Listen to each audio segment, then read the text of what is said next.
Hello નમસ્કાર વિદ્યાર્થી મિત્રો, વેદ ડિજિટલ એજ્યુકેશનમાં આપનું હાર્દિક સ્વાગત છે। આજે આપણે ધોરણ 8 વિષય વિજ્ઞાનમાં પ્રકરણ 4 જેની સ્વ અધ્યયન પોથીનું 100% ટાઈપિંગ સાથે સંપૂર્ણ સોલ્યુશન જોવાના છીએ। તો ખાસ વિદ્યાર્થી મિત્રો, ચેનલમાં નવા હોય તો ચેનલ સબસ્ક્રાઇબ કરો, બાજુમાં બેલ આઇકનને પ્રેસ કરો જેથી તમને અવનવા વિડીયોની માહિતી નોટિફિકેશન મળી શકે। વિડીયો લાઈક કરો, તમારા મિત્રો દોસ્તોને શેર કરો। તો ચોથું ચેપ્ટર છે દહન અને જ્યોત। એમાં સાચો વિકલ્પ પસંદ કરી લખો। પહેલું, નીચેનામાંથી કયો પદાર્થ દહનશીલ છે એટલે કે સળગી ઉઠે એવો છે તો લાકડું। નીચેનામાંથી કયો પદાર્થ અદહનશીલ છે તો પથ્થર। દહન થવા માટે કઈ કઈ બાબતો જરૂરી છે? હવા, જ્વલન બિંદુ સુધીનું તાપમાન, બળતણ એટલે આપેલા તમામ। એલપીજી બળતણનું દહન કેવા પ્રકારનું છે? ઝડપી દહન। ફટાકડાનું દહન કેવા પ્રકારનું છે?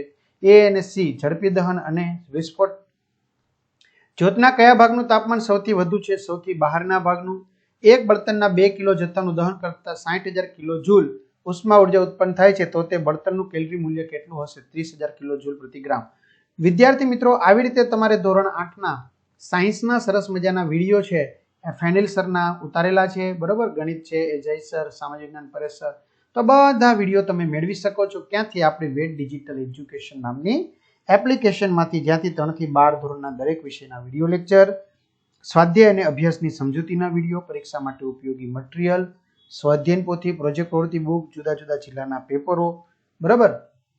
તો ગૂગલ પ્લે સ્ટોર કે જ્યાંથી ગેમ ડાઉનલોડ કરો છો તો ત્યાં જઈને વેદ ડિજિટલ એજ્યુકેશન નામની એપ્લિકેશન ડાઉનલોડ કરો। ઓપન કરશો એટલે આ પેજ ખુલ્યામાં તમારા પોતાના મોબાઈલ નંબર નાખો, સેન્ડ ઓટીપી કરો, 4 આંકડાનો ઓટીપી નાખશો એટલે પેડ કોર્સમાં જુદા જુદા પેડ પ્લાન, એક્ઝામ પેપરમાં પેપરો, 3 થી 12માં 3 થી 12 ધોરણના વિડીયો, તમારું ધોરણ પસંદ કરી વિષય પ્રમાણે પાઠવાય વિડીયો જોઈ શકો છો, બરાબર? સરસ મજાના।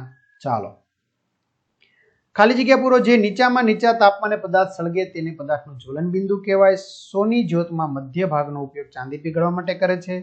દહનને લીધે ઉત્પન્ન થતો કાર્બન ડાયોક્સાઇડ વાયુ ગ્લોબલ વોર્મિંગ માટે જવાબદાર છે। સીએનજી નું પૂરું નામ કોમ્પ્રેસ્ડ નેચરલ ગેસ, એલપીજી નું પૂરું નામ લિક્વિફાઈડ પેટ્રોલિયમ ગેસ। ટૂંકમાં જવાબ આપો। દહન એટલે શું? જે રાસાયણિક પ્રક્રિયા દરમિયાન પદાર્થ ઓક્સિજન સાથે પ્રક્રિયા કરી ઉર્જા ઉત્પન્ન કરે છે તેને દહન કહે છે। દહનના પ્રકારો જણાવો તો 3 છે: ઝડપી દહન, સ્વયંસ્ફુરિત અને વિસ્ફોટ। જ્વલનશીલ પદાર્થના ઉદાહરણ આપો: પેટ્રોલ, આલ્કોહોલ, એલપીજી, સીએનજી વગેરે।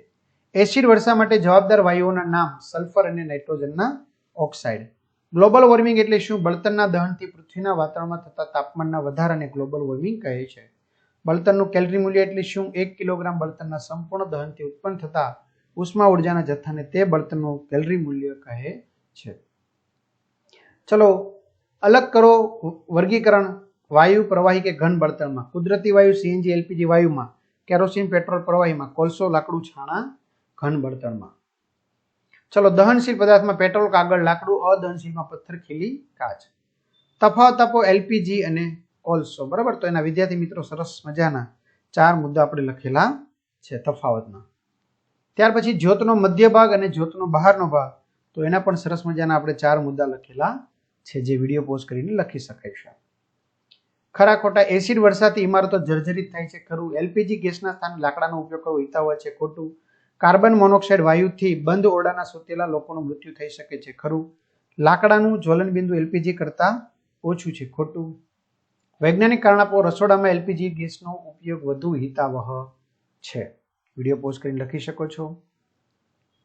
મીણબત્તીનું દહન કરતા જ્યોત મળે છે જ્યારે કોલસાનું દહન કરતા જ્યોત મળતી નથી, તો એનું કારણ પણ અહીંયા વિડીયો પોઝ કરીને તમે લખી શકો છો। બંધ ઓરડામાં કોલસાનું દહન હાનિકારક છે, વિડીયો પોઝ કરીને લખો। પેટ્રોલથી લાગેલી આગ ઓલાવવા પાણીનો ઉપયોગ હિતાવહ નથી, વિડીયો પોઝ કરીને તમે લખી શકો છો। ત્યાર પછી ત્રીજો મુદ્દો લખવાનો: મીણબત્તીની જ્યોતની આકૃતિ દોરી જ્યોતના વિવિધ ભાગોનું નામ નિર્દેશન તમારે કરવાનું છે, તો નામ નિર્દેશન અહીંયા કરેલું છે। ઓકે, પદાર્થને સળગવા માટે તેના જ્વલન બિંદુ જેટલું તાપમાન મળવું જરૂરી છે। આકૃતિ સહપ્રયોગ વર્ણવો તો હેતુ, સાધન સામગ્રી, આકૃતિ આપેલી છે। ત્યાર પછી અહીંયા પદ્ધતિ આપેલી છે, પદ્ધતિના 2 જ મુદ્દા આપણે લખવાના છે। ત્યારબાદ અવલોકન છે અને અંતે નિર્ણય છે। ચાલો, પ્રશ્ન 10: તમે મિત્રો સાથે એલપીજીથી ચાલતા સ્ટવની જ્યોત અને મીણબત્તીની જ્યોતનું અવલોકન કરો। જ્યોતનો રંગ કેવો છે? મિત્રો સાથે ચર્ચા કરો કે શા માટે એલપીજી સ્ટવની જ્યોતનો ઉપયોગ રસોઈ માટે અને મીણબત્તીની જ્યોતનો ઉપયોગ પ્રકાશ મેળવવા માટે થાય છે. તો અહીંયા વિડીયો પોઝ કરીને વિદ્યાર્થી મિત્રો તમે શું કરી શકશો? જવાબ છે એ લખી શકશો.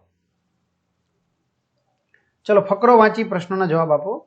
તાજમહેલની સુંદરતા કેમ ઘટી રહી છે? તો તાજમહેલની સુંદરતા એસિડ વર્ષાના કારણે ઘટી રહી છે.